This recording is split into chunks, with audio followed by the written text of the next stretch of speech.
Hello, મારે ભારતમાં 3 વર્ષ માટે કામ કરવાનો કોન્ટ્રાક્ટ મળ્યો છે. મને ખાતરી નથી કે હું મારી ઘરવખરીનો સામાન ભારતમાં આ સમયગાળા માટે કસ્ટમ્સ ડ્યુટી વગર લાવી શકું છું.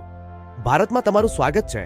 તો બેગેજ નિયમો 2026 મુજબ જો તમે ભારતમાં 2 વર્ષથી વધુ સમય માટે કામ કરવા આવી રહ્યા છો તો તમે તમારા વ્યક્તિગત અને ઘરગથ્થુ સામાન જેમ કે air conditioner, refrigerator, microwave oven વગેરે 7.5 લાખ રૂપિયા સુધીના મૂલ્યના ડ્યુટી ફ્રી ભારતમાં લાવી શકો છો.